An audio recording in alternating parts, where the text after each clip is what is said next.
Hey Thomas, thanks for the tips last week. I love the RESP concepts and I will going to open one today. That is awesome. Which RESP plan you gonna set up then? Huh? What do you mean? I thought you can just go into the bank and open the account. Hey guys, this is Thomas. Better mindsets, better life. In today's video, you will learn the different types of Registered Education Savings Plan, or RESP for short, so you can make a sound financial decision and one thing less to worry in your life. Let's get started.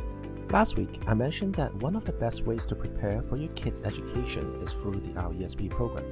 Having that extra 20% bonus from the government will help your life much less stressful. Once you decide how much you want to contribute into the plan, then the next step is to choose which type of the RESP you want to set up. There are 3 types of RESP that you can consider. There are the individual plans, family plans, and group plans.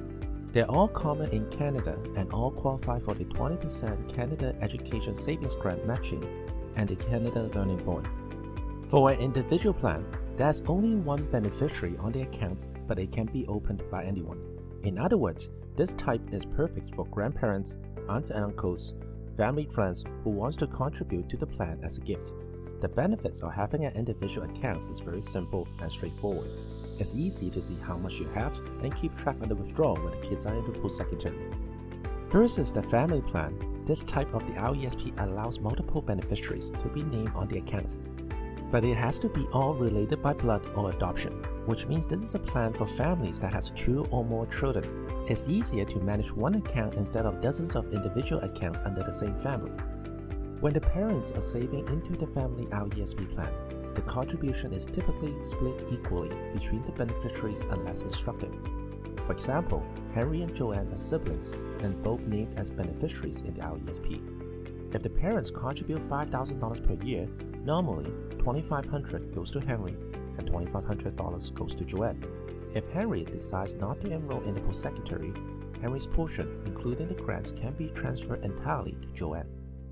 No matter it's an individual or family RESP plan, the contribution is flexible, meaning you can increase, decrease, or stop contribution at any time.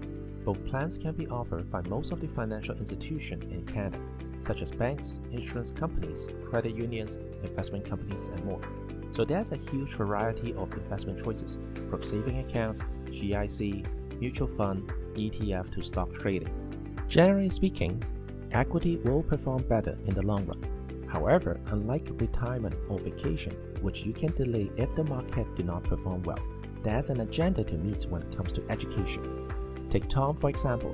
He has been contributing to RESP for the past 18 years, and boom, at year 18, there's a huge drop in the market similar to 2008, 2011, or 2020, and therefore his portfolio is 30% down this year. But he still needs to take another 25% out for his child's first year of college. Pretty much Tom is facing a double whammy. The last type is Group RESP. Group plans can be offered by scholarship plans dealer only. Similar to individual plan is for one child only and the child does not have to be related by blood.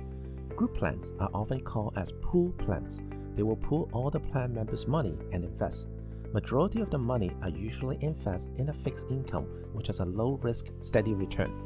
Since this is a group plan with locked investment, there are quite a bit of restrictions. First is about the flexibility. Unlike individual or family plan, group plans has little flexibility. You'll be asked to commit making regular payments into the plan over a certain period of time.